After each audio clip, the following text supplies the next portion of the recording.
Tuesday. It feels like a Monday. All day it's felt like a Monday, right? I know, right? Not just me.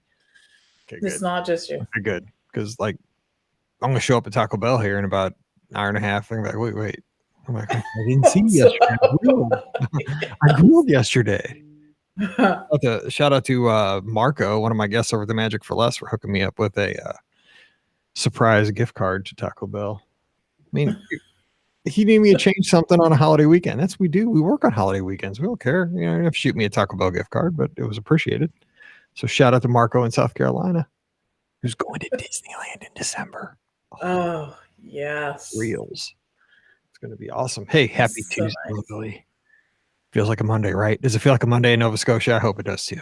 Hope it's not just here in Missouri. Okay. We're doing listener questions without Ricky. Hang on. I got to shake my arm because I don't want to have to stand. I don't want to lose my hour. Hang on. 30 takes and you get your stand hour. Hang on. We'll hear the thing go do because I'm behind today. I was kind of lazy. I was sitting a lot. Hang on. I don't want to lose my streak. Hang on. Dun, dun, dun, dun, dun, dun. Almost there. Craziness. I know. Oh, there it goes. You did it. Thank you. Okay. So hello, Herberts. Homesteading with the Herberts. That's very cool. Hello to Jennifer, who's sailing on back to back coming up. Oh, Jennifer. That today. Yeah. Oh, yeah. You see the test cruises are starting. I'm not supposed to tell anybody that I'm on it, so don't tell. They put me in the suite, but they just want me to test out the food and the safety protocols. But don't tell. I'm not supposed to tell. Okay.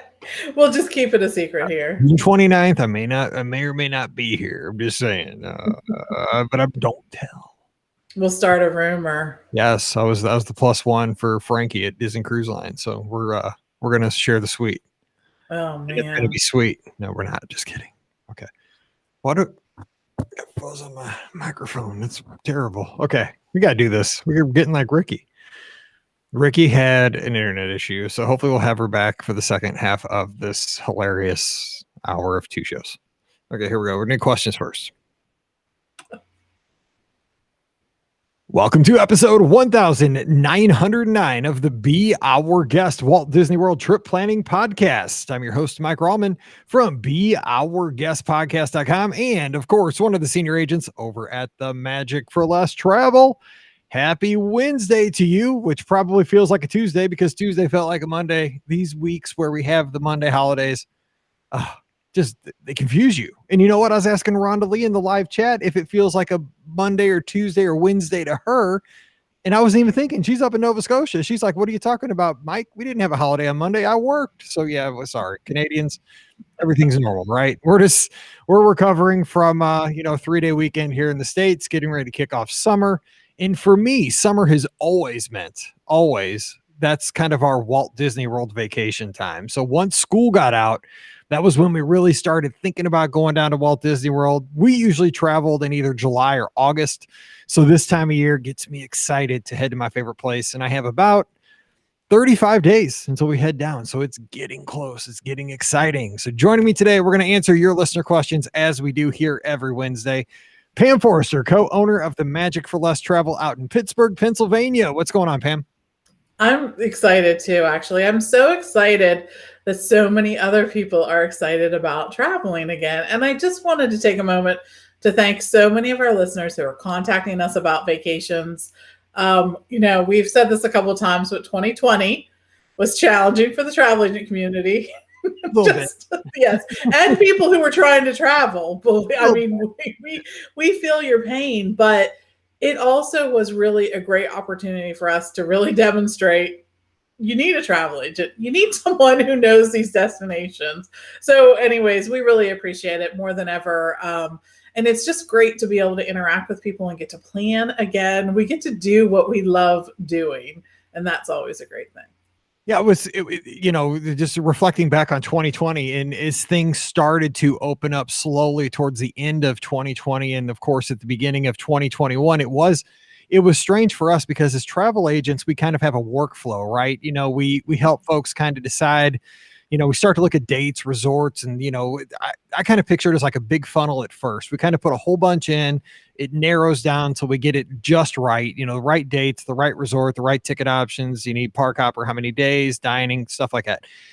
But the thing was, there for about 6 months, we didn't make any final payments because obviously nobody was traveling. And I just remember when we got to that point where people were making final payments, which meant that they were actually going to travel in 30 days. It was funny because I was like, okay, how do I do this again? So it's back in the normal workflow that we were for like 8 or 9 years doing this. Right. It's just nice to have, and people coming back now, because if you book with the Magic for Less, you get a nice little welcome home email, asking how things went and thanking you for using our services. And I'm getting back a lot of emails with guests sending me pictures from their trips and experiences, dining, what their favorite ride was. And that just is an agent. When you get those kind of emails, that's just like that's like the icing on the cake, right? I mean, it was great working together, but it's so awesome to see like the kid with the lightsaber in front of the Millennium Falcon, or the brother and sister walking hand in hand down Main Street, USA. That is just, when I've gotten quite a few of those lately, and those they're amazing. I love those. The pictures, when people send us pictures, they always say, thank you so much for helping. Can I send you something, whatever? And I'm like, yes, pictures of your family having a good time, because that honestly is the best thing. And the other thing that's been thrown into this whole crazy mix as we start opening and rebooking is the Wish. Yeah. I mean, Disney is a brand new ship, by the way, in case you didn't know. It's called the Wish.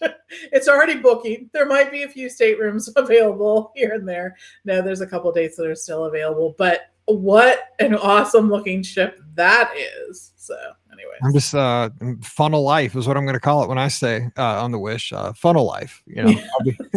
Exactly. Honk the horns. Like if you're in the funnel, you should get master control to all the horn sounds. We're going to play "Be Our Guest" all the time. Beep, beep, beep, beep. Anyway, that actually, imagine what people would pay for that suite. It wouldn't even have to be that great of a room. Just, it could be called the horn room. When you stay in this room, you get control of the horn between these hours. We'll give you a set number of hours. Yes. Okay. Yeah, you can't do it like below, I think, at 2 a.m. No, that would just not be cool. But I would do it. But that's why they'd have to disable that feature. Like you can only do this between like 10 and 2, a.m. and in the afternoon. And only so many times total. Yeah, that's right. Yeah, Ken's got a big countdown clock. Like you get 5 blows on this thing, and that is it. So yes, choose wisely, as they say. Oh, real quick. Speaking of cruising, I do got to send heart. I hate this, right? Gavin McLeod passed away this past week. I know. And I am not. You guys think I'm joking about this? Love Boat is my favorite sitcom of all time, and it seems like he, from everything I've read, he did it right. Like he was nice to people. He was a great actor, and he was really. I mean, real quick, and I promise we'll get into the questions. But I talk about cruising and how popular it's my favorite vacation. I love cruising, and I love Disney Cruise Line. But I say 2 things led to cruising being as popular as it is. Just because I'm a pop culture kind of guy, like I love retro stuff, I love history. 2 things I think really led to the resurgence of cruising. Just tell me if I'm wrong. Mike at Be Our Guest Podcast. Actually, get me on Twitter or Instagram. Be Our Guest Mike. Love Boat sitcom led to a lot of people wanting to cruise, and the movie Titanic. And you know what? I know, like we don't want to sink, right? But it was the opulence of the cruise experience in the movie Titanic up until it hit the iceberg. I think that really in the 90s got people fired up for cruising. I don't know. What are your thoughts on that quickly? But shout out to Gavin McLeod. He was a great. First of all, love the Love Boat too. Just always have the rotating cast of characters in addition to their everyday week. Every week they would have the same characters and then have these guest stars. And golly, wasn't every sitcom and bad after school movie and everything else represented on the Love Boat?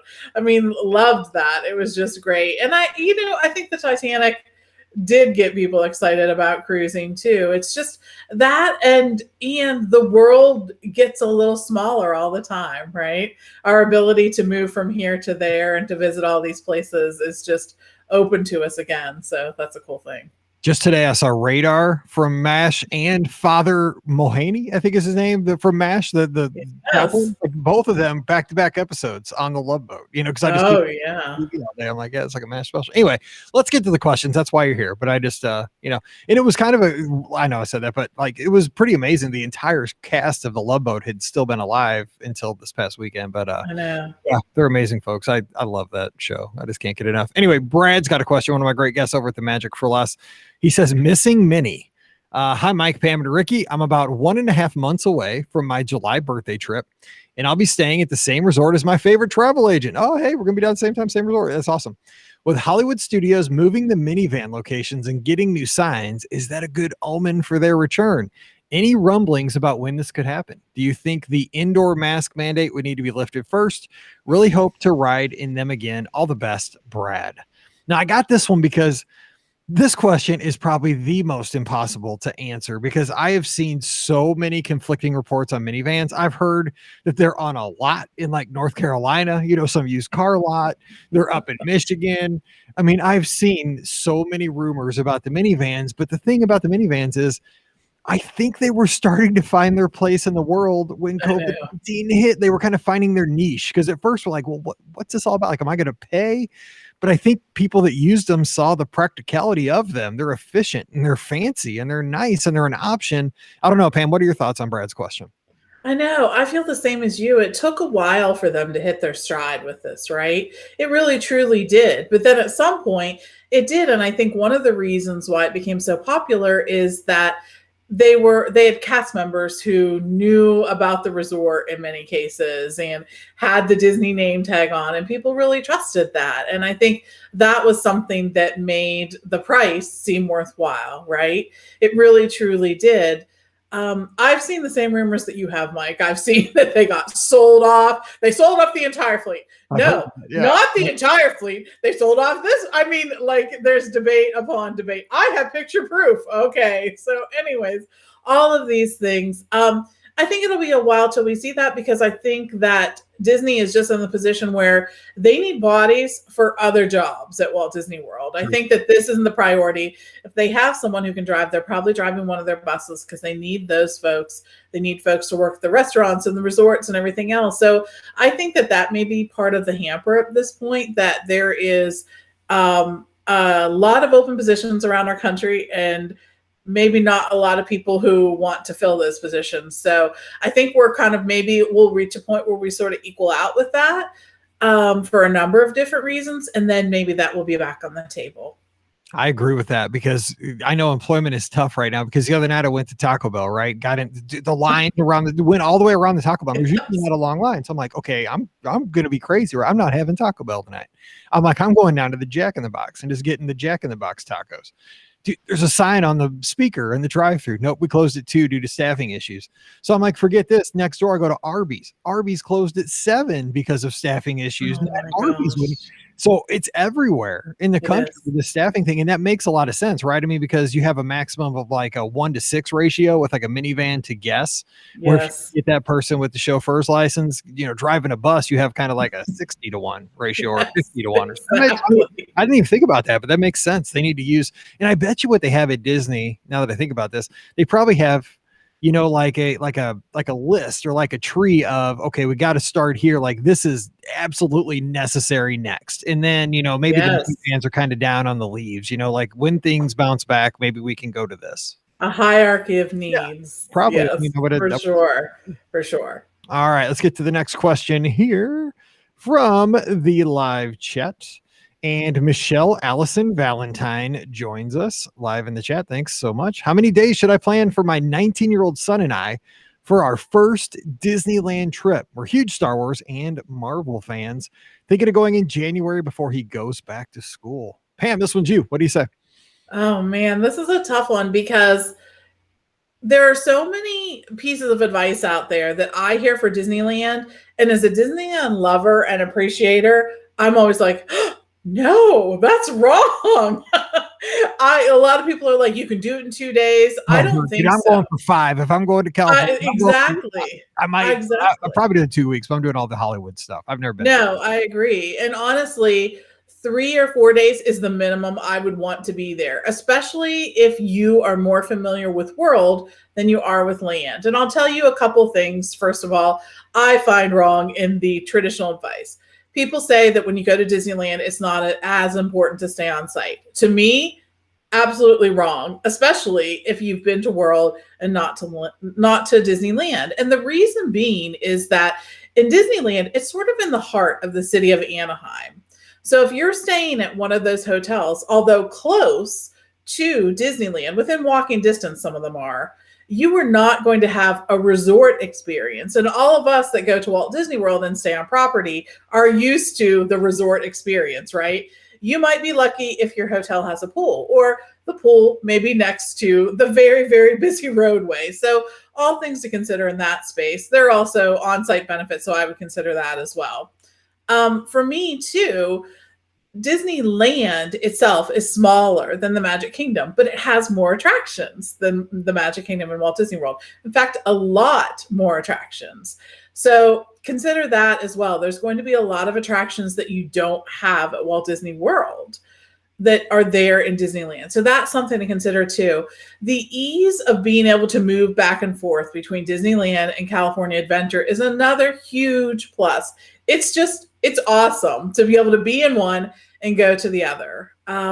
So I would plan a minimum of 3 or 4 days in the park. Mike's saying 4. Again, I haven't been there, but I mean, obviously I've read a lot about it and I've talked to many people. I would do 4. I mean, because I would get the hopper because it's so 100%. I mean, that just seems like it's a no-brainer when you can walk between the two parks. You have to. And the other reason why you're going to want to have as many days as you can there is there's going to be restaurants that you want to go to in the theme parks. Even some of their quick service locations are really, really cool, but lots of table service restaurants, both in their theme parks and out at the resorts, which are the Disneyland Resort, the Grand Californian, and also Paradise Pier. So it's really immersive, the experience there. They still have their downtown Disney. That's another place you're going to want to check out.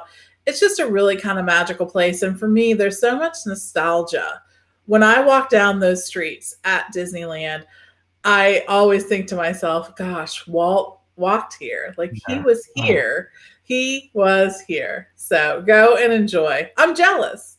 Just because the newness of it all, I think is really cool. That's why I can't wait to go. But like I got to be there when you go. I get that one time. Oh my god, because I'm me, like I'm all about nostalgia. I'm all about history. Like that's my thing. That's why I love Marceline. Like it's just like and he was only there as a kid. Like this is where the magic happened. Disneyland. This is it. Okay. Anyway, this next 2 we're gonna go kind of quick because we've talked about these quite often. Robert Tucker, thanks for joining us in the live chat. Do we think Disney will drop the mask policy since Universal did? I would say yes, it is going to happen eventually. I think it's all about timing. And I think it's that, again, this is kind of a scale issue, right? Universal's not on the scale of Walt Disney World. Walt Disney World's properties in more than one county, where I believe Universal is all in one county. So you have those kind of issues going on. I don't know if all the counties that Walt Disney World sits in has hit below that threshold where you don't need the indoor mask policy. I think it will happen. I mean, if I had to guess, I was talking about this on the Sunday night show, and this is just me speaking from Mike Rallman. I would say the things are going, knock on some fake stuff that I bought on Amazon here at my desk, but probably by October 1st, I think we're going to get back to normal. Things are moving quicker than I was expecting. I mean, if you'd asked me the speed of changes happening back in January, I would be shocked at where we are right now, which is a good thing. But I don't know, Pam. I mean, it's going to happen. It's just a timing thing.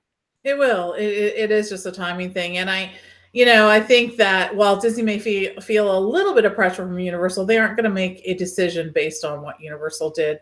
They're and Universal probably doesn't often do it based on what Disney does. They're just different animals in a way. So I think we'll see it, but I think it will be very much like it happened, with the other thing. We'll get notice the evening before and it'll be gone the day of. That's what I think. I think there's lots of reasons for that, but. All right, we'll see. All right, Megan's got a question. This one I've seen a lot on social media as well. Thank you for joining us, Megan, here in the live chat. Have you guys seen the podcast button that's showing up on some people's Disney account pages again? There's a video circulating. Yes, there is a video circulating. Okay. This is me again, Mike Rallman, not speaking for the Magic for Lesser Everybody, but this is just, you know what? It's a fluky system. We see all kinds of crazy stuff because we're in this stuff all the time. And I will tell you that when we book a package right now, and I spoke with a cast member just yesterday, and I was talking to Ellen, and we just talk about stuff while while the computers are doing their things. You got a couple of minutes to talk because, these are like my friends. These are like my coworkers. I talk to these people every day. And the thing was, he was telling me that when we book a package over the phone with Disney, that they actually have to manually remove the dining plan from every package we book because it's still in there because they weren't going to rework the systems to have a non-dining system because eventually the dining will probably return.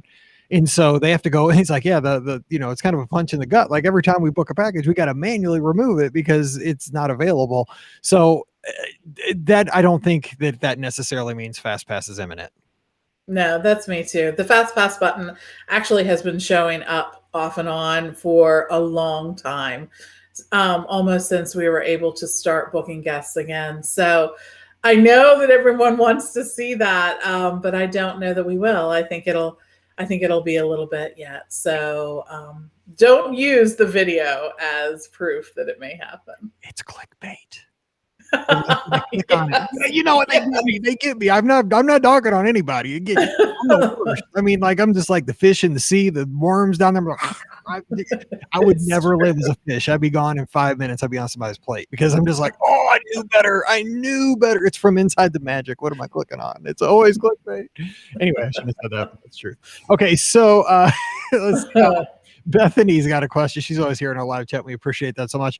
How soon do you think they'll announce the specific dates for the Boo Bash? I just like saying Boo Bash. That's actually way better than Mickey's Not So Scary Halloween Party. It's as easy. Right. Boo Bash. Boo Bash. And our resort guests getting the chance to buy before the general public. I think I read that. I think that is true that resort guests probably get maybe a day jump on this. I don't know. I don't think we know anything for sure. Like for sure. Yeah, but it's June, they said, right? And it's June now. I know, right? June 1 as of today. Or, well, not when this will start.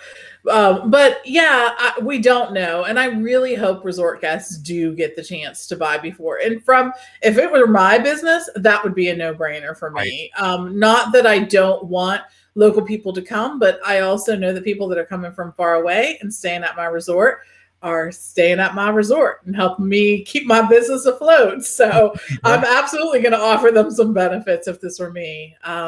But yeah, I hope that we start hearing things soon. But aren't you excited? I'm so excited about the Boo Bash. I really am.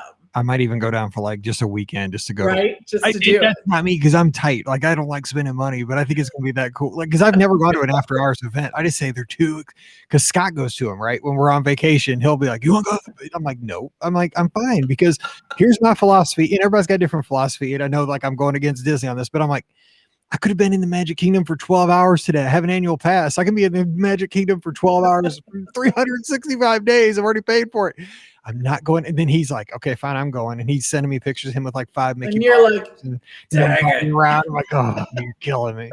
I wish I'd gone to the Boo Bash. But I do like Halloween. I mean, I think here's the thing. There's going to be a lot of, this is just me.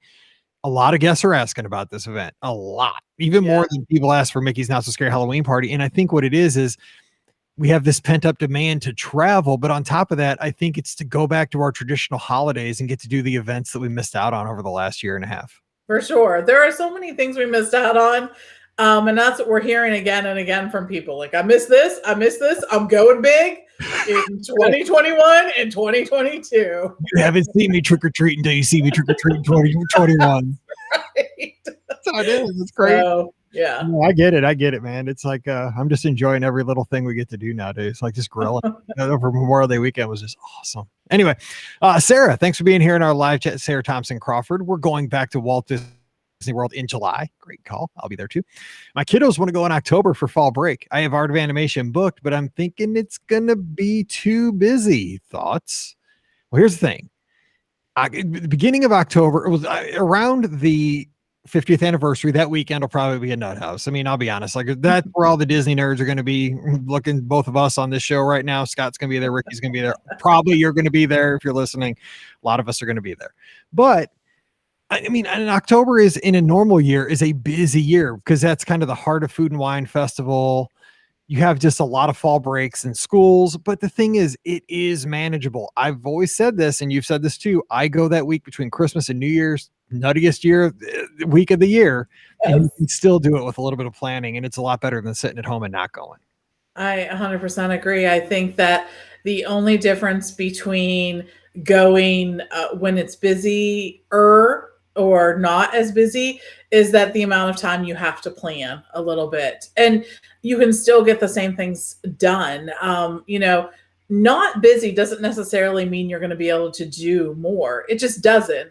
as the parks get busier, Disney is expanding those hours. We see it happening right now. I love that they're able to get a better handle on exactly what days are going to be busy and what days are not. And we see them adjusting those hours. And I really appreciate that. And I think so many other guests do. When you see that like Epcot's open, like on the regular, not extra magic hours, not anything, it's open till 10 or 11 at night. That's a good day in my book. So I love seeing those extended hours. So you can do it when it's busy just as much as you can do when it's not so busy. Yeah, because you'll be sitting at home like, I could be at Art of Animation right now. Exactly. Like, you'll get a freak snowstorm in October where you live. What am I doing? I could be in a swimming pool. Exactly. Don't do it. Go. Yes. You'll have fun.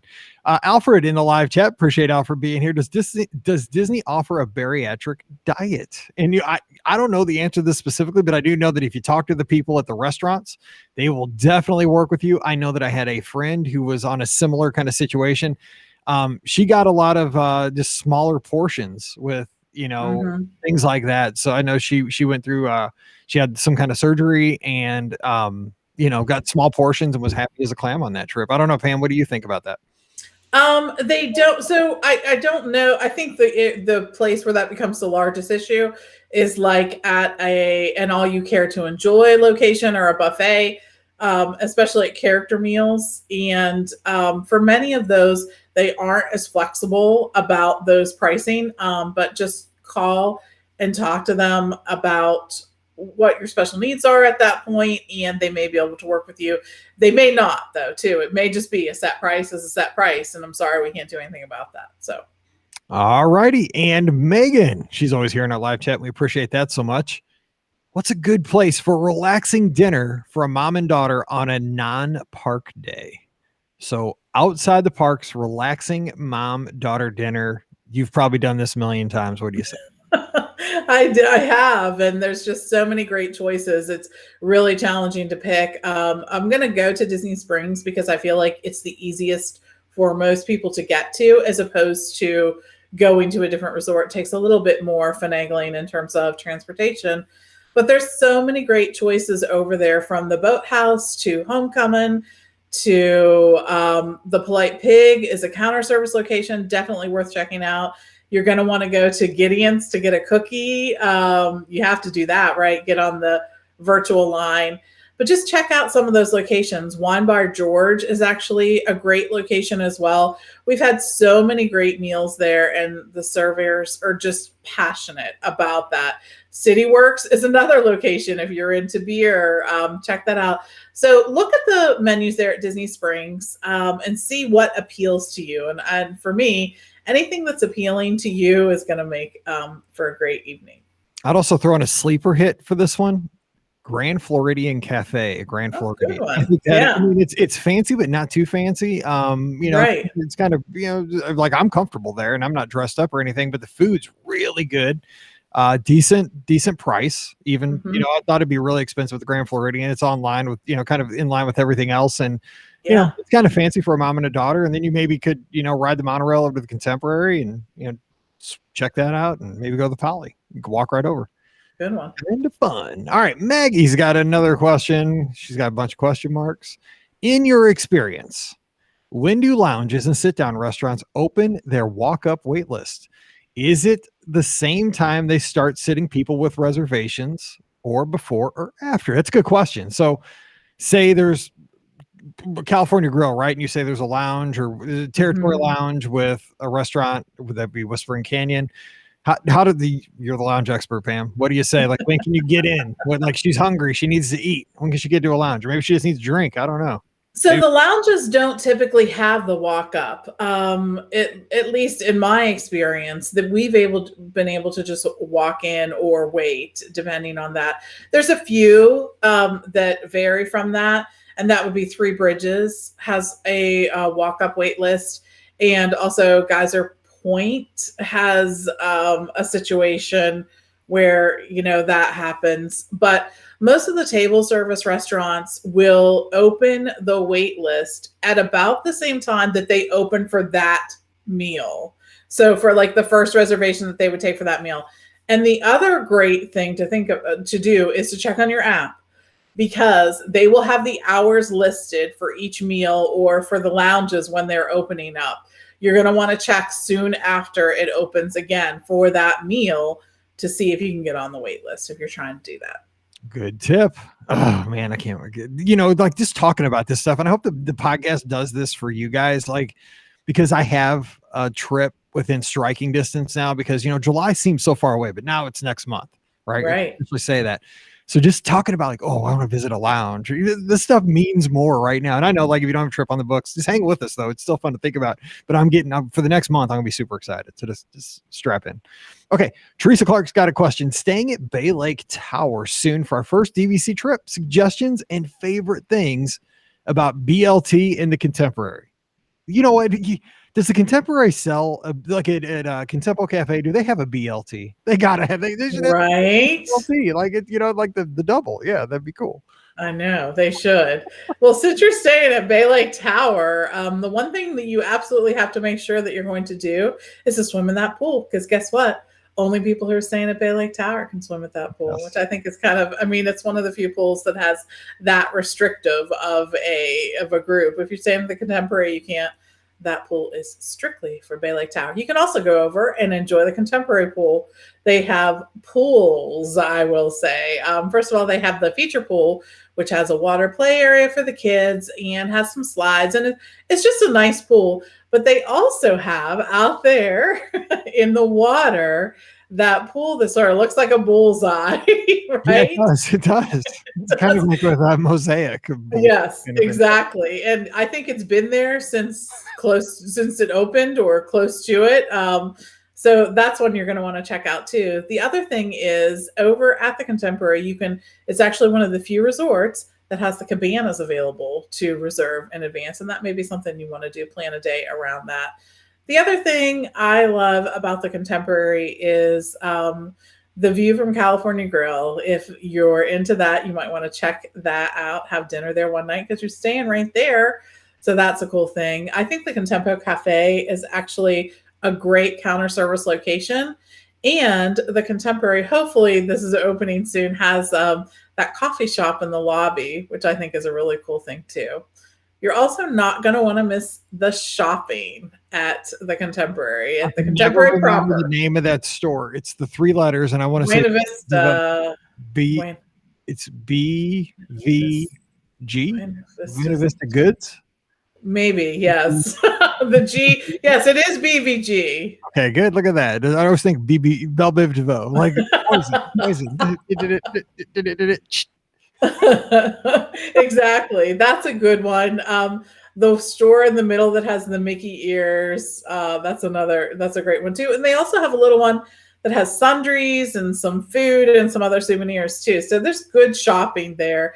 And of course, you have to check out the Grand Canyon Concourse, which that is floor 4, where you get on the monorail there, where you will see the beautiful mosaic done by Mary Blair, and you'll want to look for the 5-legged goat. He's legendary. And shout out to Brad in our live chat who says, I am in a grand villa at Bay Lake Tower right now, having cold drinks and heading down to the pool soon. Love it here.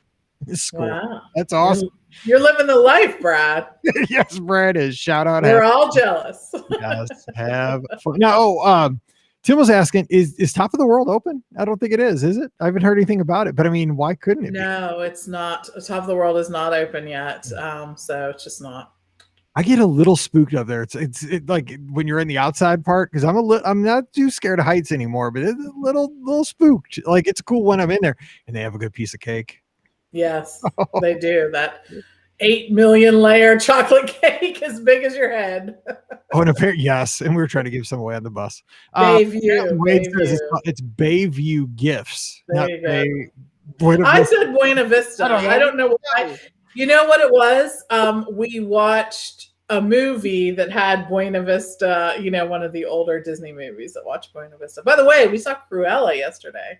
Is that good? I'd see. I will not pay extra when I pay for Disney. Again, we went and saw it at a movie theater. Oh man, look at you! I know. We were like, woohoo! I know. It felt so odd and oddly normal too. But yeah, it's really good. Awesome. All right. Betsy, one of our great guests over at the Magic for Less. I'm almost to 60 days and all the kids are begging for sci-fi. We were talking about this before. That's the one I'm looking for. And I'm going down and almost 60. No, I'm going to before you, but I'm exact same thing. I'm looking for sci-fi. She says I'd be happy with baseline. Not me. I want Me too, Betsy. But can you make a reservation for more people that are associated with your room? Go ahead, Pam. Yep. Yeah, you can. In fact, the advanced dining reservation system is open to everyone, whether you're on property or not. You don't even have to have a reservation. Some locals will go over just for dinner. Unfortunately, Mike and I are not close enough that we can pop over there and have dinner whenever we want, but some are. That's why it's Taco Bell for me instead of sci-fi. That's probably better for the wallet. I'm just saying. Give my meal for $8 every time when I round up for education. Okay. They always ask me, they know, they're like, oh dude, the guy's getting the beef burrito. He's going to round up for education. He was a teacher. He's got to round up. It's illegal if he does it. All right. True. Question. I have a package booked for the weekend of the 50th score. See you down there. And was going to change my resort when I noticed some rooms show up only if I select longer stays. Does Disney prevent guests from seeing certain rooms for short stays? Yes, that is possible sometimes. Yes, seeing and booking those rooms. Actually, there are minimum night requirements on certain rooms, so don't book it and think that you'll be able to drop those nights. You may not be able to do that at all. So, all right, here's a question. I thought this was super interesting from Lisa in the inbox. And she has a question that says, hey, Mike, Pam, and Ricky, I have a reservation for the 50s Primetime Cafe on our upcoming trip. It's for my 14-year-old son and I. We are both total introverts. We do not like attention drawn to us. I really want to go here because, one, I've never been, and two, I really want to see the decor. I love that stuff. I was wondering if there's a way to say we don't want to participate and just watch others do without being rude. Will they respect that, or will they continue with the acting? We do also have a sci-fi reservation too, which I love, but I figured I'd ask in case we should cancel.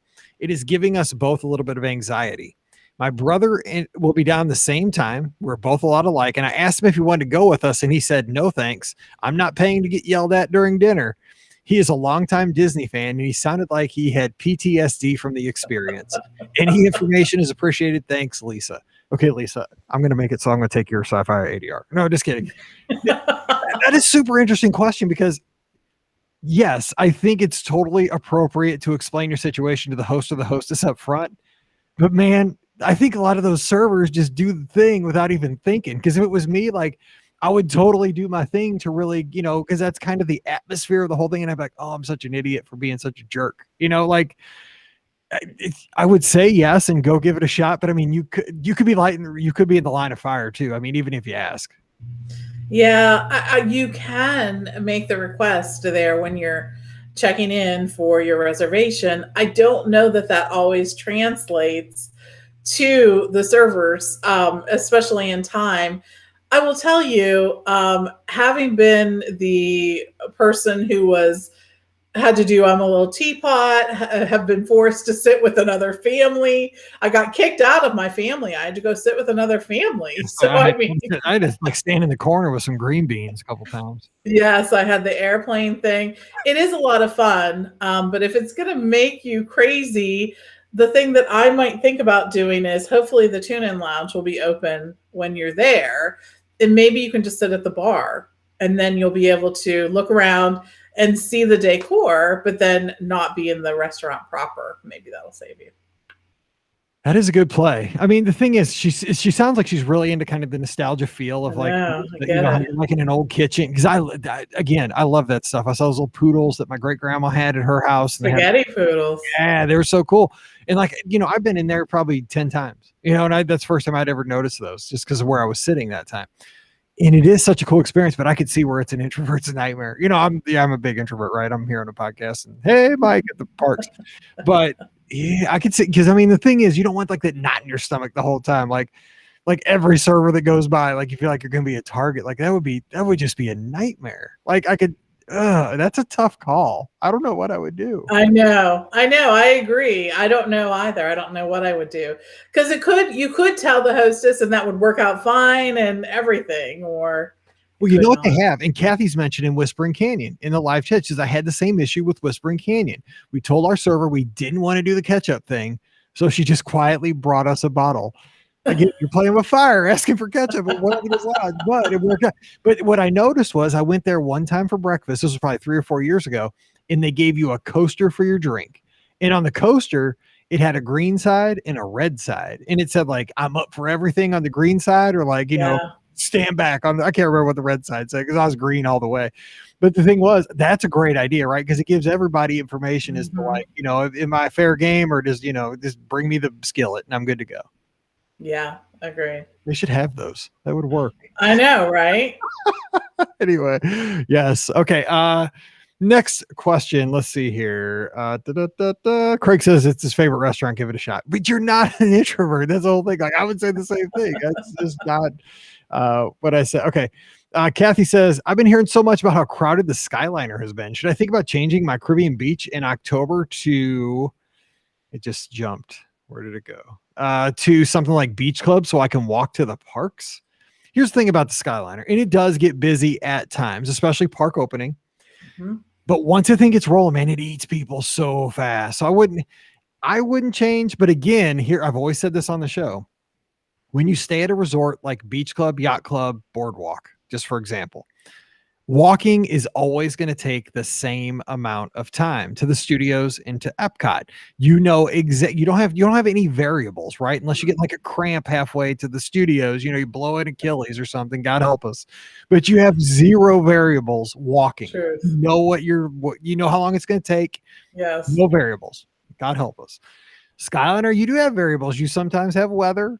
You have different crowd fluctuations. I mean, you could, but I don't think the Skyliner is inefficient. I think sometimes you just got to roll with it because it does eat people.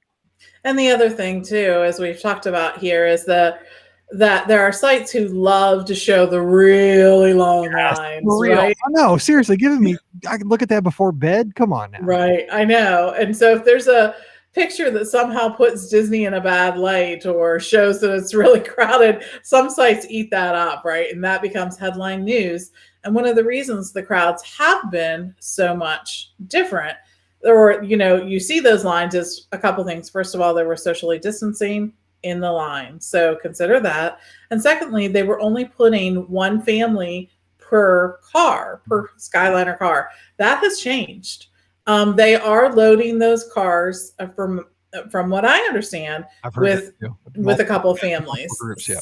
Yep. So that's going to help. The other thing I think you need to think about too is think about when the Skyliner was opening before COVID. Think about that. You didn't see those long lines. You just didn't.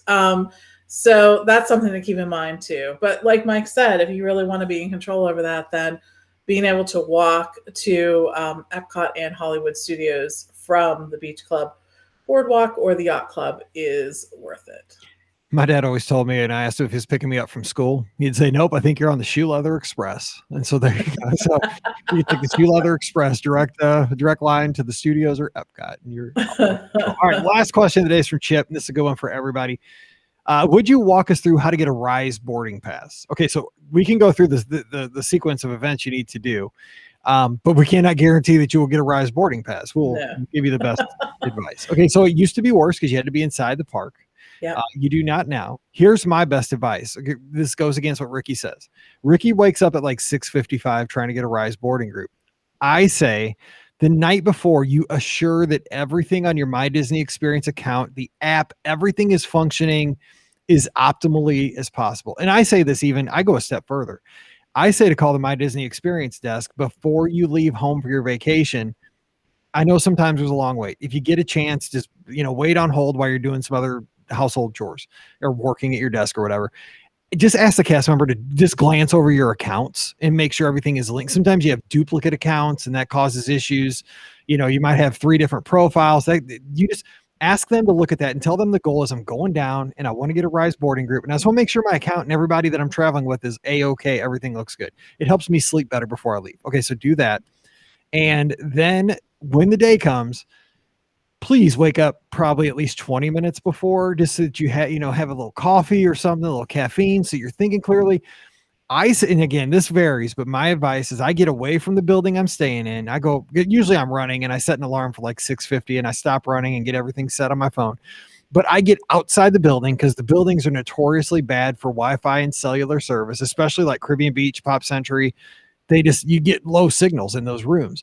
Get out in the open.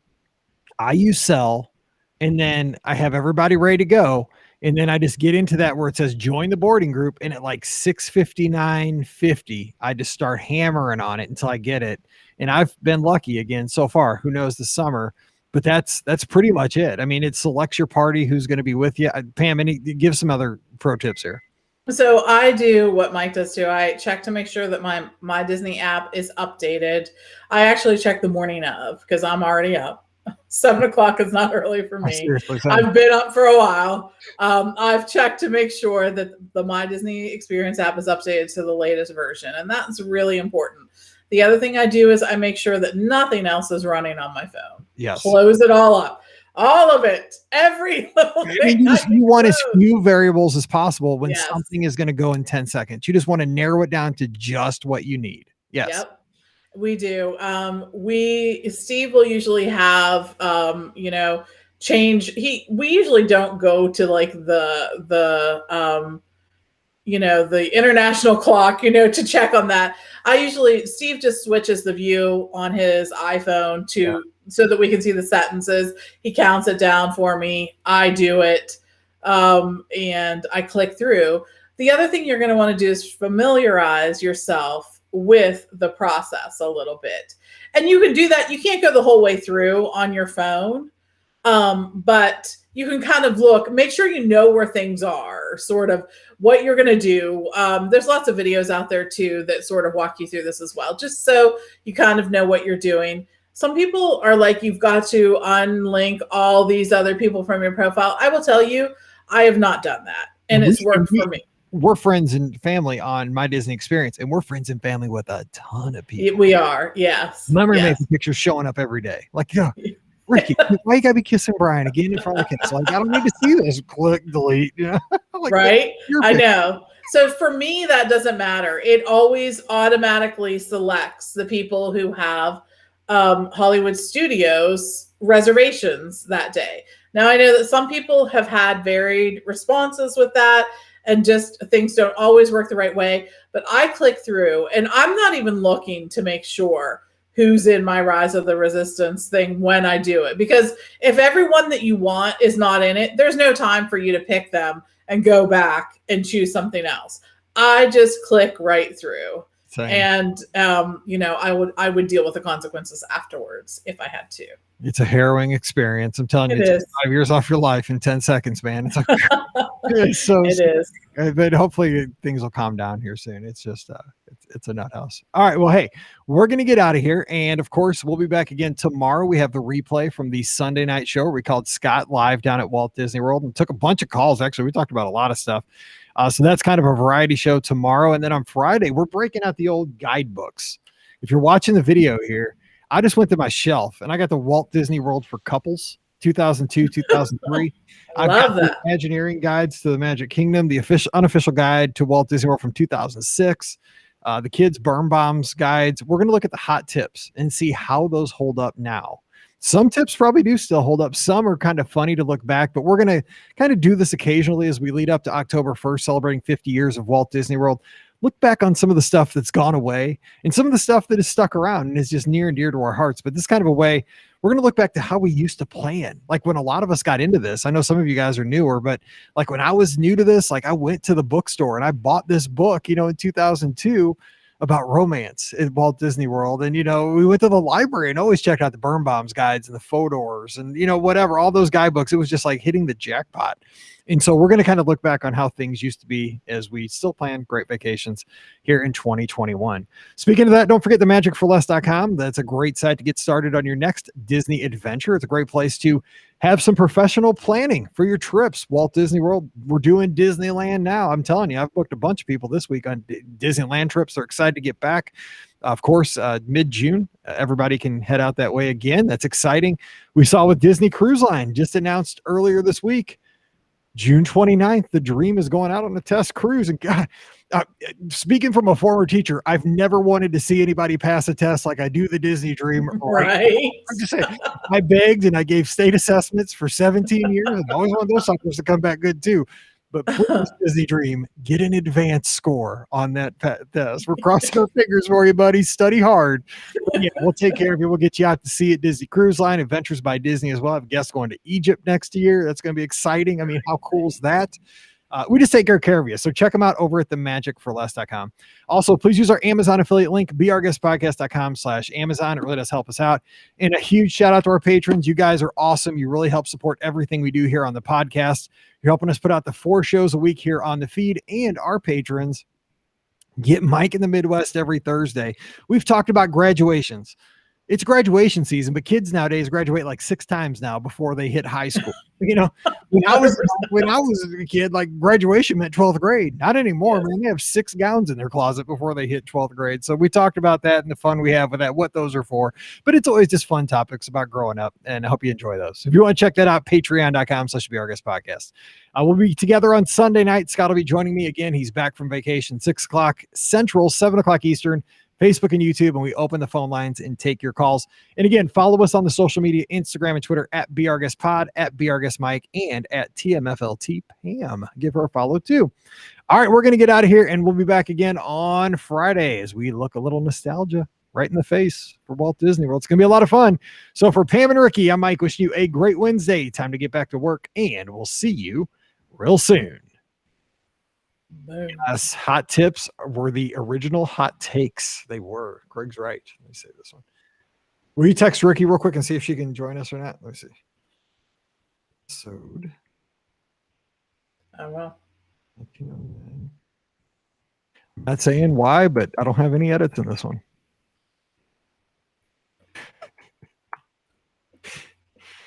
Oh, I cracked myself up. Hello, Brooke Rose. She's not watching. We had a group get a BG at 7 a.m. for 17 people. Holy cow. They should have went out and bought a lottery ticket. Right. Your text. You're in the loop. Yes, I'm ready. It's me. Been ready. I was born ready.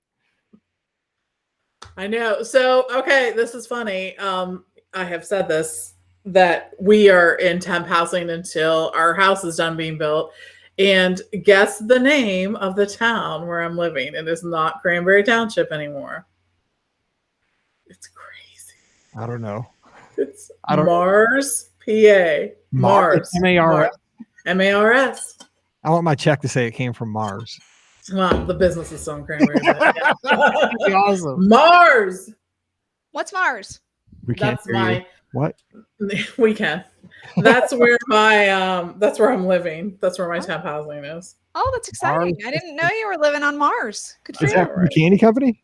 Like, because you guys have Hershey. Is that like something to do with Mars Candy Company? No, I don't think so. I think that this precedes Actually, that.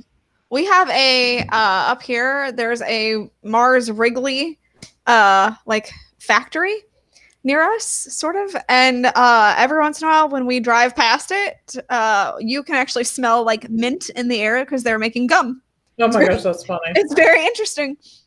Double mint. Anyway, hi guys, sorry about that. My internet's still out at my house, so Craig's right. Yeah, Craig's right on here. thanks. Yeah. I well, between your dog and your internet, I'm just saying it's not your talent. No, sure. My internet like is not working still, so I'm on like this MiFi thing that we have, and so that makes me so happy. Cause I always tell you, be on the wire. We all wire, hardwire. I can't be on hardwire. Yeah, I know, so we're gonna do this best we can. I know it sounds which is what I'm usually on is the hardwire. So, Thank but you. this is the only option I have right now is this little puck right here. So that's cool. Yeah. All right, hang on. I'm gonna change the bottom. I think I did this. I can change the bottom agenda here. Show. Yep, there we go. Okay, let's do this. Here we go. 1911. Holy smoly. Hot tips for hot summer day. yes. Yeah, that's what we'll call it. Hey, maybe she'll be quiet. She's sitting on my lap now. Yeah, please be quiet, dog. Quiet, dog. Here we go. Welcome to episode. Excuse me, I got a frog. Sorry.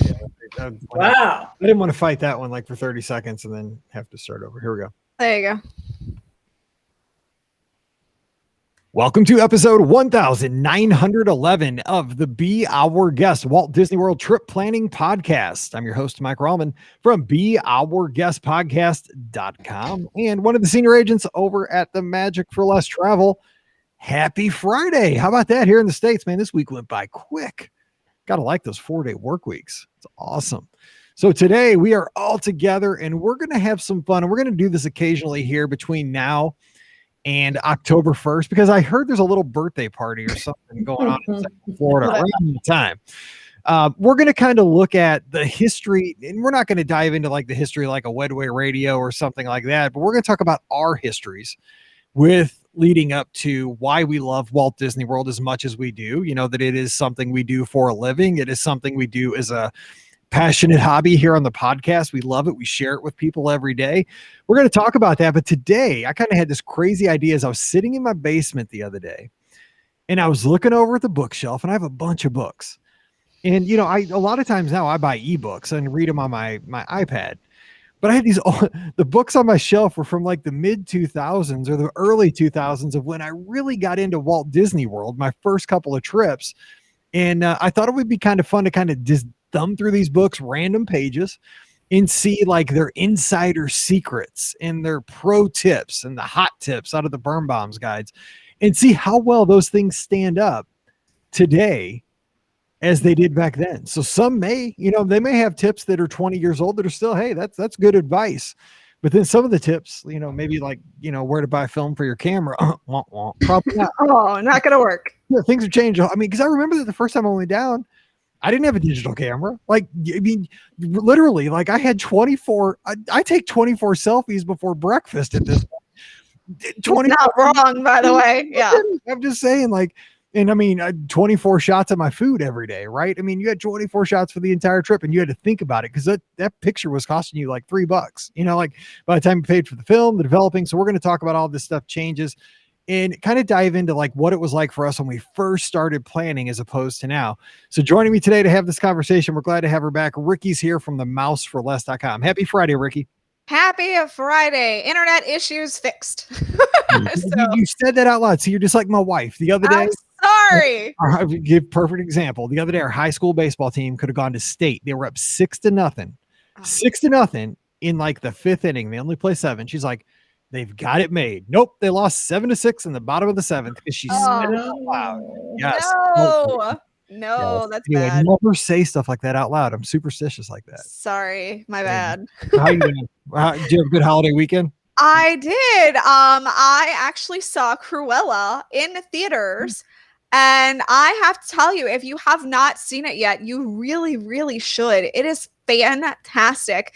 Emma Thompson and Emma Stone did an amazing job as their characters. And it was so good. And I'm very hard on these like live action remake or, you know, prequel type things. Like I'm so hard on them because, you know, it's hard to compete with like original stuff.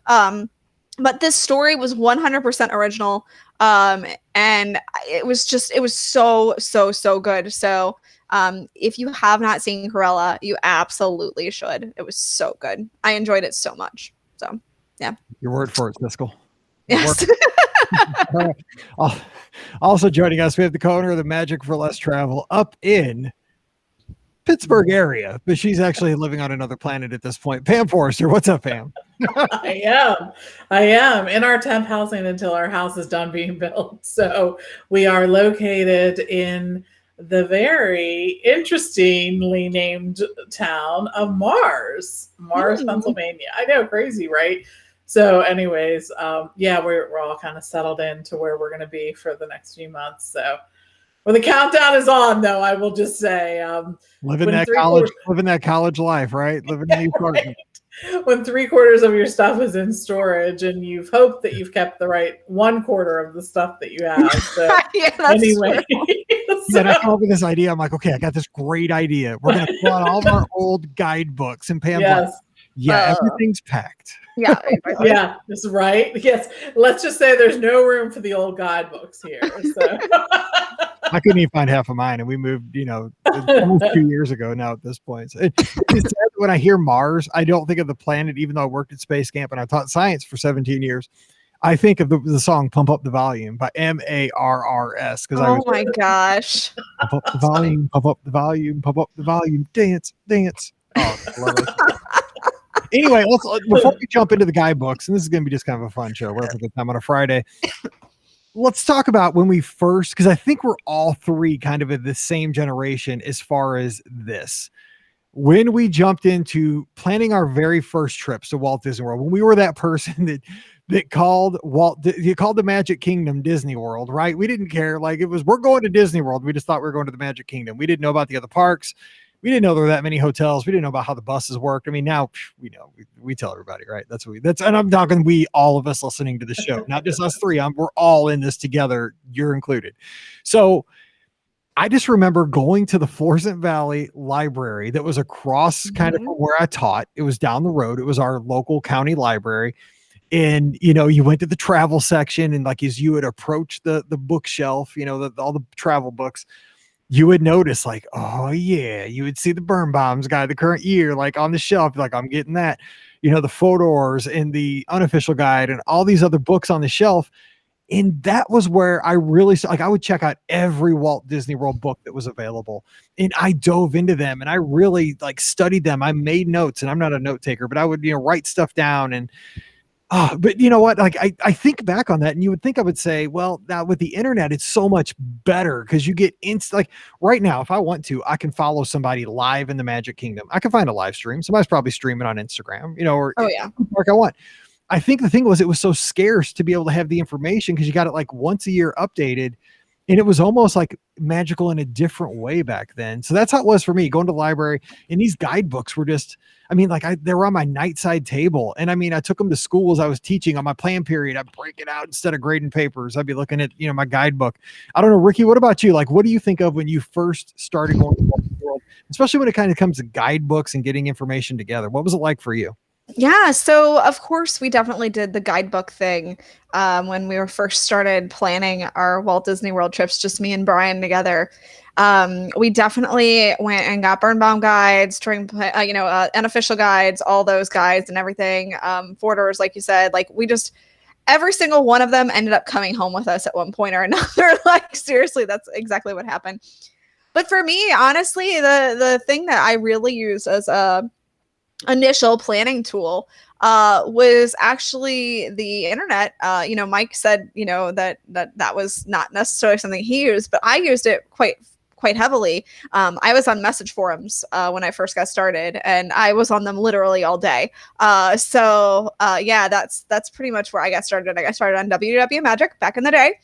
And that was my home, and that's where I lived. And you'd legit find me there pretty much the whole entire day, just soaking up all the Disney knowledge that I possibly could. So that's really how I started planning my trips. Was I would do a combination of both that and the message forums and the books. But kind of the thing that really got me going was an article in the newspaper.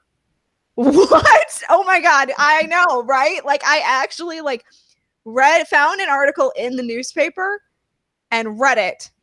And that's what started me on my journey. That's not a joke. That's legit what happened. It was in the Post-Dispatch? It was in the travel section. And that's exactly how I started my journey. Was I read this article in the Post-Dispatch. And then I started looking for message forums and books and all of that. Yeah. The evolution of this, because the fandom wasn't what it was because you couldn't make the connections. Now you're literally talking to, just Disney fans all over the world in real time, all the time because of technology. Now, Pam, we were talking before we started recording this, and you were telling me that you also were a guidebook fiend, just like me. But you took it to the next level. I did. So I can remember planning our honeymoon, and Steve and I were going to Walt Disney World. I not only bought the books, I highlighted. I had different colored highlighters based on the subject matter of the information I was highlighting. So there was a color for dining tips. There was a color for resort information. There was a color for theme park tips. I mean, all of it. So the book had multiple types of highlighting done in it and sticky notes that went along with it. And of course, a key in the front of the book so that I could refer to it as needed and see what color pertained to which. I mean, it was psychotic. It is absolutely no wonder that eventually I took this to the next level and it became my job. But yes, I mean, I studied everything about it for that trip. Now, I had been going to Walt Disney World all my life with my family, but somehow, Steve hadn't been. So I really wanted him to love it as much as I did and all of that. So that trip took on some really, big importance. Plus, we were just married. I mean, we were still in college when we got married. So the, money was tight. And like, that was a big deal. That was a lot of money for us to be spending. And by the way, there were many calls to the Magic Kingdom Club because I did join, the Magic Kingdom Club. So knowing that discount would happen for us. And back then you had to call. There was no doing it online. So. And Ricky's showing something. So Ricky, what are you showing? Okay, so I go to flea markets a lot. And this is a piece of paper it says the Magic Kingdom Club on it. Like I bought this a few months ago. And yeah, so it has a phone number and everything on it still. Yeah. Yep, that was the club you could call. But that's too funny. What I'll say, going along with what Pam said, is like, when you go and you're younger, and I was the same way, right? I was in college and things like that. And the thing was like, we didn't have like jobs. We're making enough money really to do anything. And the thing was too, Florida, I don't know, I'm just speaking for me though. Florida felt so far away compared to what it does to me today. Like Florida right now is 2.5 hours. Like I don't think about it as far away, really. I mean, it is it's 1,000 miles, but like it was a world away to me because we didn't travel as kids. Like we went to Six Flags, we went to places in Missouri and maybe Illinois, maybe, that's about it. Missouri and Illinois. We didn't go anywhere else. So it was like I was going around the world when I went to Florida. But I mean, like this book here I have, it's called The Cheapskates Guide to Walt Disney World. Like, I have this because I mean, every dollar was, not that it isn't important right now, but I mean, it was like, you didn't have anything when you're in college. Like, but it was like you wanted to do all this stuff. Yeah. It was important. I mean, that makes sense. I mean, but what it does, I think, for us now is that we have an appreciation for kind of the bigger picture. Like, I mean, we all try to save money on our vacations even now. And I mean, I think it was born out of, like you said, Pam, when you're in college, you're trying to make the most of everything. Yes, for sure. And that becomes important. I think everybody wants what they want at the best price. Mm-hmm. And so that looks different for everybody based on where they want to stay or where they find value or things like that. But yeah, we all thought about it from that perspective. So. All right, so I'm going to go through some of these guidebooks I have sitting in front of me. I think Ricky has some pulled out as well. We're just going to talk about these. I'm in the unofficial guide to Walt Disney World from 2006 right here. And I'm just like going to random pages and pulling out the tips. They have these unofficial tips. And I want to see like how they hold up today as opposed to 2006. And this one is randomly in the dining section. Not that I'm hungry or anything. Says the no-show rate for advanced dining reservations in January, a slow month, is about 33%, while in July it's less than 10%, because it was talking about how to get a reservation, where to go eat when you're going to get hungry. Now, here's the thing. Back then, there was no consequence to not show up to your reservation. Now, sure. I would guess that there's probably a less than 10% no-show rate anytime. I would guess. I don't know.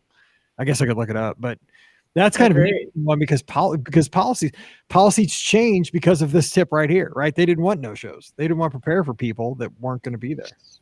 And now it's even tighter, right? Restaurant availability is even tighter just because not all the restaurants are open, and people have learned that you do need to make advanced dining. So I bet that no-show rate is pretty low. I would guess, if I had to guess, I would say probably 10% or less. I agree. Definitely less than 10%. Otherwise, it's a revenue stream. Seriously, if it isn't. Right. Ricky, so do you have a tip from one of your books that you pulled out or no? Because I don't right now. I can get it, but I don't have it right now. That's fine. Yeah. Here's another one. Unofficial tip. Rain gear is one of the few bargains in the parks. It is always displayed in shops. You actually have to ask for it. Ah. How do you feel about that one? Does that hold up? Okay. I don't know if it's. I mean, I don't know if it's cheapest. I mean, I guess it's certainly like not super high cost, but they do start bringing it out when it does rain, so you can find it in the stores. Like you will be able to see it, but normally that is correct. Like they don't just like have rain, ponchos out for people to buy. They do sometimes have raincoats, which I have bought though. I bought a raincoat while I was down there, but that was just regular merchandise. So yeah, that's interesting. But do you remember back when most of us started to go at first, they were not clear ponchos. They were yellow ponchos. They were. Yes, and they were. For a while they had like Animal Kingdom park ponchos. Weren't those like kind of a khaki color? I think they were, and they had Mickey on the back. So when we were packing up all of our stuff to move, I actually found some sealed new packaged yellow ponchos. Can you believe that? That's awesome. So anyway, someone in our Goodwill or Salvation Army was very happy with those. Probably. Oh my gosh, if you saw those at the Goodwill store, you'd be like, yeah. I'm severely disappointed that you did not send those to me for the auction. Yeah, that's awesome. Seriously, that's true right there.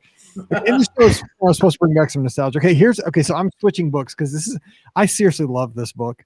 Walt Disney World for Couples, 2002 to 2003. It was a fun book. Because romantic. But it also, we're the romance podcast, right? Yeah, we are. Yes, of course we are. Hey, man, my 15th wedding anniversary is coming up in like a week. I know, same. Not a week. So I got to get mine on. too. Yeah. All right, here's an Adventureland shopping tip from the couples book. Okay. You'll find some nice tropical apparel at Island Supply. And if you have a young boy along, take him to look at the pirate gear in House of Treasure. The Agrabah Bazaar also features some interesting goods from the Middle East.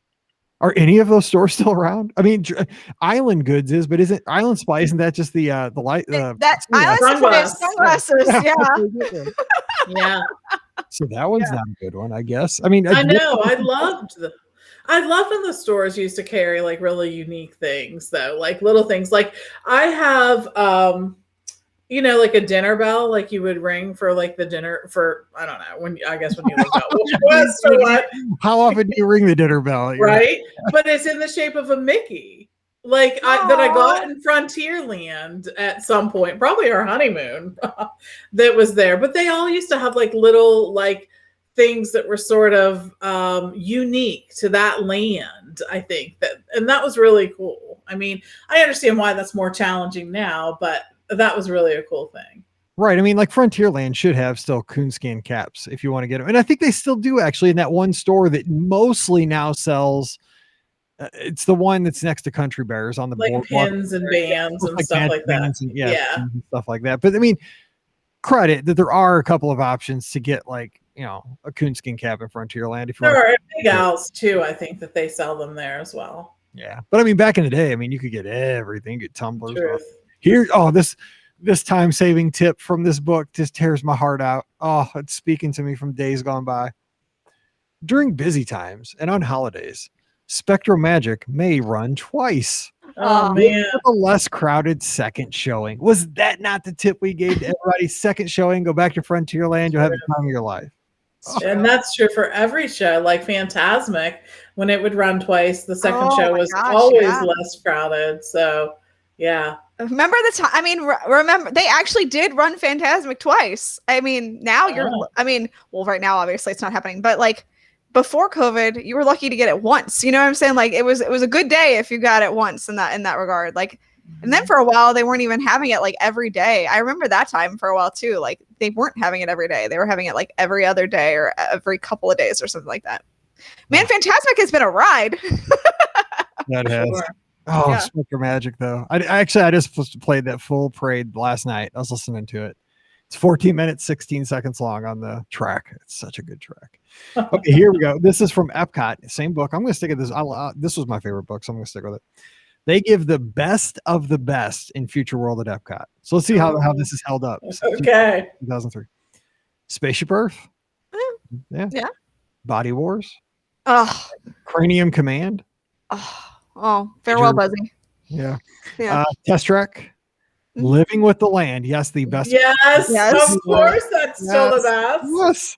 Honey, I Shrunk the Audience and the Fountain of Nations Water Ballet. Oh my goodness. We all miss the Fountain of Nations for sure. I think that was such a beautiful fountain.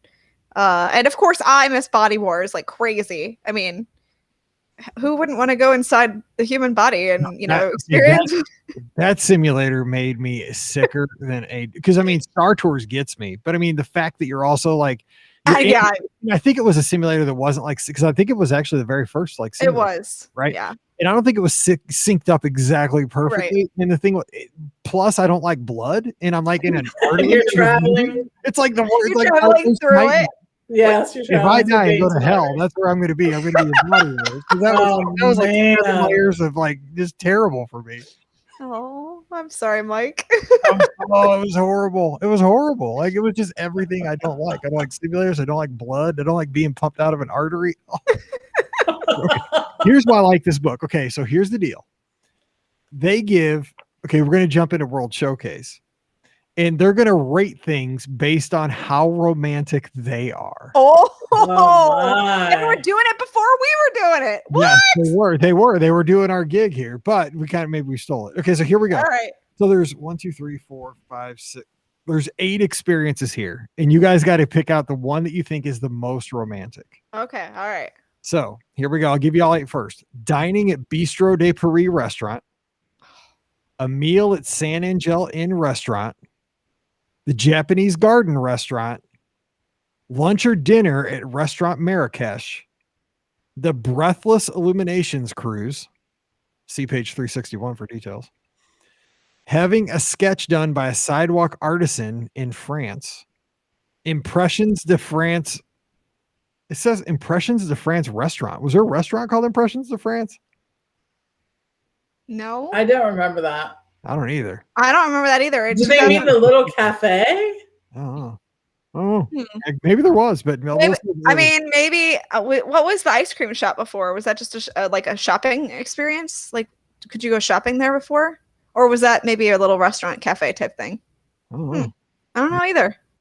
Anyway, it was like the little bakery, I think. Oh, okay. So the last one is a meal at Alfredo's. Oh, outside the cafe. So which one of those? Pam knows this one because actually I gave her this one earlier. So Ricky, which one do you think is the most romantic of those? Oh man, that is tough. As far as like, Pam got it earlier. Huh? Pam got it earlier. Oh, of course she did. I am gonna go.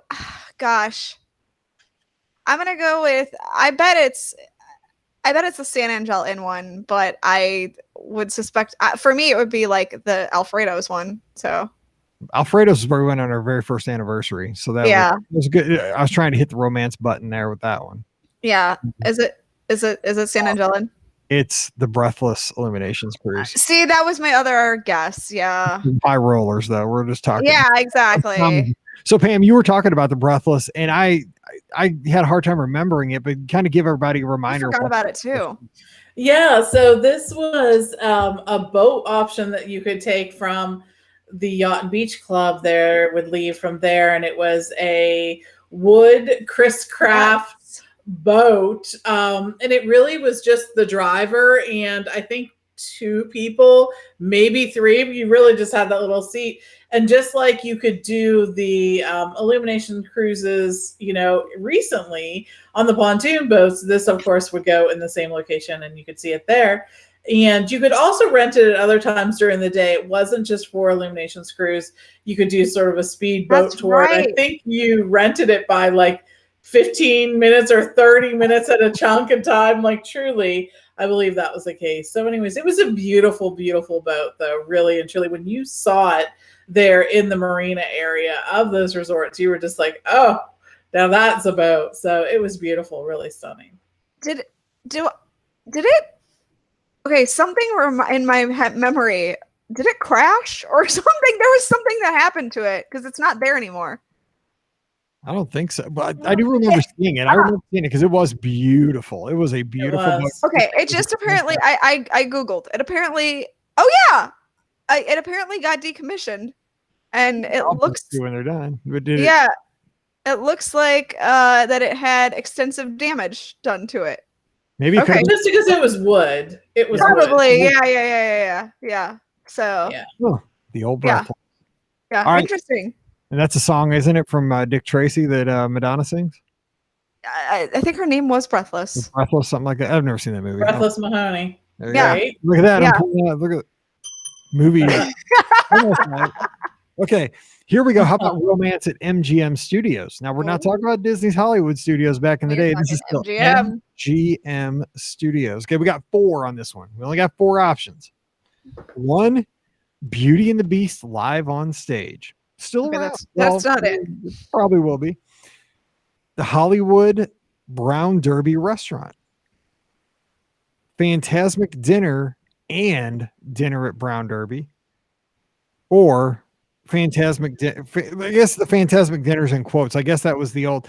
But see, I remember the Phantasmic Dining Package. There was the Fantastic Dining Package. This is like Phantasmic Dinner. So this must have been kind of the same thing. And they just give basically Mama Melrose with that tagged on. Oh. So which one of those do you think is the most romantic? I'll let Ricky go because Pam and I did this one earlier too. I'm gonna go with Phantasmic and Brown Derby. That's right, Brown Derby. Okay. Yes. All right. Good. Brown Derby, yeah. Still one of the places I've yet to go. Yeah, me yet to too. go to Brown Derby. I've been to the lounge. I just haven't been to inside. So And I was actually just looking. I had just pulled up the menu today to look and see what they have. And, with so many restaurants that have really shrunk their menu, the Brown Derby's menu is still really robust. Like lots of choices on there. So That's I thought good. that was interesting. Yeah. Here's an interesting insider tip, which holds up 100% today in 2021, back from 2002. It says for fun dining at Disney's MGM Studios, 50s Primetime Cafe, Hollywood and Vine Cafeteria, and Sci-Fi Dine-In Theater Restaurant are your best picks. For fine dining at Disney's MGM Studios, try the Hollywood Brown Derby. See chapter 6. I mean, that's right. That's all There right. you go. Yeah. Is that a bad? That's probably not a good thing, though, right? I mean, it's I think it is. It's I interesting. mean, but they really you're right. They really haven't changed the food much at Hollywood Studios. I mean, No, they haven't. we've talked about this for a while. Is that the food is kind of table service is good. Counter service is still iffy, but whatever. Counter service, you go over to Primo Piatto and get the sandwich or a burger. Okay, here I'm just scanning through the book again, just going to various pages, and this is about Animal Kingdom Park, and it's just a little paragraph called "The Secret Path," and it gets 2 out of 4 hearts, so not terribly romantic, but It's just a path, right? path. But here's what it says. Oh, when it says secret, I got to know what it's talking about here. Okay, let's hear it. This short but Disney-like trail embodies the park's romance and discovery. It's not on any map, and there are no signs to tell you where it is located. We'll leave it for you to discover. Hint, it's unpaved, and you'll know you found it when you have, or if you have to find a small stream of stones to make the journey. This sounds like they just made a random path. It sounds like you're going backstage. This was not a path. This was a mistake. That's crazy. This does not sound like legit. This sounds completely fake and made up. Like they just found a little pathway of like no shrubbery or something, and they thought, "Oh, this must be a path. Let's walk through it." No, this is not a path. I'm wondering though if when this book was written, if they had Camp Minnie Mickey. I'm looking to see if they had Expedition Everest yet. As it says, Triceratops Spin coming summer 2001. Everest Everest didn't open until 2005. No, 2006. Everest didn't open until it's not 2006. in here. Tarzan Rocks is in here, Yes. but almost everything else is the same. Flights of Wonder. Lots of grown ladies waiting for the Tarzan rock. Wow. Yes, exactly. They had some cool roller skating in that show. They jump over. Yes, that's what they were going for, my Yes, father. the ladies love roller skating. Well, that guy, he was on the cruise ship too, because they do Tarzan part in the cruise ship. For sure, yeah. Here's what it gives you for Romance at the Animal Kingdom. Let's all note here: the highest rating of any of these items is only 2 stars. Oh So my if you're looking gosh. for romance, don't go It's to not an Animal Kingdom. My goodness. A Wow. lot of people. Well, remember the Animal Kingdom wasn't fully finished at this point. That's it true. But still, you couldn't find some romance Yeah, any more so than an off the beaten path. Then a path that doesn't really exist. Yeah, exactly. Yes, right. and all of these things are rated 2 stars by this book in romance, except for one. So the 2 Okay. stars, we have the Pangani Forest Exploration Trail and the Maharaja Jungle Trek. 2 Yes. stars. Okay. A sunset stroll along the Discovery Island trails. 2 stars. Okay. A late afternoon treat at the Tamu Tamu patio. Oh, it was Hmm, called Okay. patio back then. I guess. Yeah. Finding the secret path. 2 stars. What's the secret path? If I think somebody this is in might be Animal Kingdom this fake. week and you find the secret path, please send me a picture so I can put it on our Instagram. It's hashtag fake news. Yes. They're really in on the secret path thing. Oh, let me tell you, I am finding a secret path the next time No I way go. this exists. I will be No way. snapping pictures of it left and right. Oh my gosh. Okay. The last safari of the day. 1 star. That's What? harsh. Wow. 1 heart. That's harsh. Maybe that was before they got the lovely sunset. That over was the Pacific. sunset. Use that You in quotes. remember, Pam, when we went down on that? I do. And they took us through and they're like, okay, listen, you can hear everything because you can't really see it. And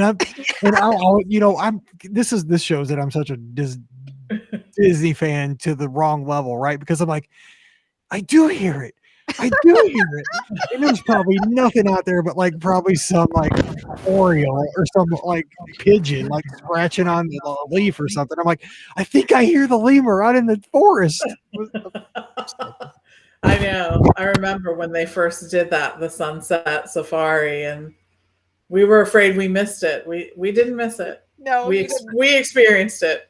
That was the night I called home to my wife and I said, I just lived out my Jack Dawson dream when I was eating with all you guys at that table. I'm I'm eating with all these cool people. It's so fun. I'm like Jack Dawson. I'm right here. Got air in my That's so lungs and I got a funny. roll and I got unlimited food sitting in the middle of Harambe. What else? nice. Anyway, and also they give the African music at the Dawa bar Oh, 2 hearts. may rest in peace, African music, because it's not there anymore. Oh, That's sad. that was Boudica, I bet. Yeah. All right, here we go. Yes, it probably was. Yeah. Here's an insider tip under the Disney Dining for Romance. For an especially fun character dinner, dine with the Disney villains at guess where? 1900 Park Fair. Yes. That used to be What? a friends meal. I guess. Yeah, you did. There were Disney villains. Yep. So the villains got booted out for the stepsisters then. Why did, does but it not exist anymore? The stepsisters were part of the villains too, maybe. I don't know. But yes, there was absolutely Disney villains. Does it say who was there? Because I'm having a hard time remembering. That's what I'm looking Bring for. this back, Disney. This is great. You can even put it back in 1900 Park Fair. I think that would be fine. So it says they had breakfast and dinner, $3 for dinner, 2 for breakfast. Table service, character buffets, breakfast and dinner. Reservations are recommended. This place is popular. Atmosphere is noisy. Let's see here. It says who. There's This Big is- Bertha, the mechanical organ. Yeah, Yes. she's still there. Seriously? Really? Yeah, I've she's never still heard there. of it. I've Yeah, never even it's heard just that the mentioned organ. in my life. I've never heard of Yeah, it. it's there. Yeah. I've It's eaten there. loud. It says, we think that this is Disney's best buffet. Oh, Offerings for both breakfast and dinner are large and the quality is surprisingly good. The only drawback is that the park fair is noisy. First, there's all the children and the characters, and then there's Big Bertha, the mechanical organ. If you're looking for peace and quiet, this isn't it. If you're looking for fun with a character meal, we doubt you'll find a better one than this. Breakfast is $16 for adults, 10 for children, and dinner is $22 for adults, 13 for kids. Oh my God, can you imagine? Wow. Holy Wow. cow! What's 1900 Park Fair now? It's at least 50, right? Oh gosh, yes. I don't know. It's not even open now. I was looking to Oh. see if I could find anything on the villains thing. Yeah, I was just trying to Google it real quick to see if I could find anything too, but it's not popping up. So Oh my gosh. That's interesting. I think Disney should totally bring this back. I think this would work out super well. I think the problem is that it scared some kids. You know what I mean? That. The villains Yeah. did kind of scare kids, so then that kind of was a bummer. I was also scanning through this, and it gives a breakdown of all the resorts. Basically what it is, it's like a resort guide we have over at the Magic for Less. But like layouts of the resort, layouts of the rooms, all the restaurants, dining options, stuff like that. What do you think was the most romantic resort according to this book of all the open resorts at that time? Oh, the Grand. I was thinking that. Nope. What? The Polynesian. Nope. Port Orleans. Pop Century. No, you have it. It was Port Orleans. All right, Port Orleans because now it's French Quarter, but it's French Quarter. Got it. So okay, I found a little something on the villain's meal. Governor Ratcliffe, Judge Furlow, Queen of Hearts, and the stepmother and stepsisters. So basically, it's like a modified experience. That's so cool, though. Yeah. Huh. Yeah. Very, very interesting. I know, right? That would have been a good one for sure. But I do see the reluctance. I mean, like when you think character meal, I think that a lot of people would think, characters that their kids could see. They would have to do something to, separate that somehow. So. All right. Yeah, that's true. Let's do one last thing. Speaking of French Quarter, let's see why they thought it was so romantic, right? Because I agree. Yes, let's. It's super romantic. And actually, I stayed there once because of that. Because of this book. These books are powerful. Here we go. So some of these things, see, it goes from 1 heart to 3. So it gives 3 hearts for the overall theme. I agree with that. Yeah. Okay. Rooms with a king bed, 2 hearts. Oh. Wow. The Doubloon Lagoon at French Quarter, which is the pool, 2 hearts. I guess that's not really romantic. I mean, no, isn't it? Yeah. That's a 1-hearter. Yeah. No. Here's the 1-hearter. Next. Taking breakfast from the food court to a poolside table. That's just one. That's just one? Wow. Wow. You think taking breakfast to a poolside table is romantic? Well, it's more romantic than the whole pool. Yeah, exactly. Well, but yeah, maybe. But I like it. I love that food court though. I think I don't know if it's romantic. I just think it's fun. I like that food court a lot. Taking a nice long hot tub soak at the Days Inn, 3 hearts. Wait, at the Days Inn? No, not the Days Inn. At the end of your day is what it was worded wrong. It should say the end of your day. Days Inn. Lowercase. Yes, our suggestion for romance is to get in your car, drive to a different resort, and enjoy their hot tub. It's like, why are you going to a Days Inn? Just any hot tub. Yeah. The Days Inn hot tub. You hope you don't have the same hot tub with Tom Bodette or whoever used to do it. No, that's Motel 6. Yeah, that's Motel 6. Leaving the light on for you. Yeah, totally. Let's see. Here we go. Another 3-hearter. Here we go. In case you're heading there when it reopens. Take an evening stroll from one resort to the other. Now, I agree with you. That's romantic. Yeah. That's romantic. Some of those other things were not, though. No. Incorrect. Yes. Taking a late night swim in a quiet pool at Riverside. 2 hearts. Only 2?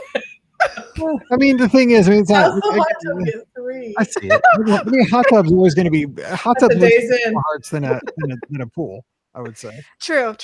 Yeah. Here we go. This one kills me. This is where they're wrong. Enjoying a sunset cruise to downtown Disney. 2 hearts. Wrong. That's 4 hearts. Wrong. Dude, yes, I agree. Super romantic. I love the Sassagoula River cruises. Oh, 2 hearts. Yeah, incorrect. And here's the last one. Renting a boat or a surrey and exploring. 2 hearts. No. Surrey bike, no. Surrey bike. No, I would say that's not even 1. -1. -1. Yes. You don't think they're renting a surrey bike now at French Quarter in Riverside? I think it's kind of romantic. No, it is not romantic. No, There's always one person who's pedaling way more than the other people. And you're getting ticked off that about the people who aren't pedaling. Yes. Right. Yes. Then there's like hazards It's only left and right. for couples. Yes. You're not like having your kids there that are like just dead weight and they're just. So then No. you're fighting with your significant other over the fact that they're not pedaling hard enough. Right. you No, love it's each not. other at this point. No, You're just, like, no, you all don't. loving each No. other. Yes. At the end of Not this, on we a do not Surrey love bike. each other. Not on a No. Surrey bike. No. It's 1,000,000 degrees. Yes. You're sweating because you're pedaling a bike. Yeah. No. What they don't mention, which cracks me up, is the horse-drawn carriage, because that that's is true. the most romantic thing. And here's the thing: hot take. Here's a Ramen hot take. You don't even have to ride the horse-drawn carriage. It's just romantic having that there is atmosphere and ambiance while you're staying at Riverside, just hearing the clip clop of the horse. I think honestly, even if they didn't have people riding it, having that there makes the resort better. Agreed. I agree. I totally agree. Rhonda Lee, the bikes would be grounds for divorce. She's correct. Yes, Yes. Rhonda. You're She's correct. not wrong. She's not Yes. wrong. No. Yes. There's like 2 days out of the whole year that it would be maybe okay. The rest of it, No. I think I've only No. done them once at Walt Disney World. And there's that time that we ate. This was when I was super, Paige brought Molly that time. So they were both 7. She's 24 now. So this was a long time ago. And we got a super late ADR at Beaches and Cream, ate our guts out. Like I had onion rings, a burger, and then like a No Way Jose at like 8:30. And then we promised him we'd get a Surrey bike on the boardwalks. Like we were the last ones to rent it. It was in July. We got that thing. They both couldn't pedal because they were too short. So we put them both in the basket. Now, again, they're 7. They barely fit in the basket in the front. So Pam and I are pedaling 4 people on the Volkswagen size Surrey bike. Nope. I remember I almost died that night. Yeah, Yes, exactly. see? Yes. This is exactly what we're talking about. You have illustrated our point perfectly. Correct. Yes. And I haven't been back on them since, even though Mallory asks every trip. I'm like, yeah, we'll do them next time. Well, now Mallory's old enough that you can tell her you can do it. That's true. Now this pay, and she can take her friends, and Right. That's true. Yeah, this next trip, she can just go by You'd be herself. like, if with you her want friends. to do it, you do it. Yeah, you see how fun they are. They're fun. Yeah. Now I don't know if you guys have ever, this is totally off topic, and I know we're wrapping up because we're going long, but is a good Samaritan, right? I've pushed many a Surrey bike up the hill. Oh, that's nice. Over by the Swan and the Dolphin. That's You nice. see families that just, like I was a science teacher, like I know physics, like they're not making it, man. They do not. No. They do not Someone have. has to get off. That's right. And so you feel like the good guy. It's like pushing a car out of a snowbank. You do. Push them over the hill, and they're like, "Yay!" They ring their bells. You're like, "I did my good deed." We've cheered to try to help them along, and then Oh, ended that's up pushing. nice. That's Yeah. nice. We're Yeah. like, go, go, go. And then like you're like, oh, they're not gonna make it. Not gonna It make isn't even these small things, right, that we talked about today and these guidebooks and these hot tips. I mean, this is why we go back. I mean, it is kind of the fun of, you don't have to be the one in the Surrey bike, but you can be a part of the experience. I long for that. I can't wait till everything's back to 100%. You can make your own rating system at home. In fact, that would be a fun activity. Like come up with a list of things and then have your family rank them throughout the week. Then when you get home, you could go over the results. That's true. I like that. Here's what I want our listeners to do this weekend if you get a chance. I know a lot of our listeners have these old guidebooks laying around. Take a snapshot with your phone of a hot tip that you think is still awesome, or find some kind of, advice they gave you that you thought was awesome. Put it on Instagram or Twitter, tag myself, tag at BRGuestMike, at BRGuestPod, at Ricky Nibs, whatever. We'll reshare it because it's just fun to pull out some of these old nuggets that were so important to us a long time ago. And maybe they're still true, maybe they're not.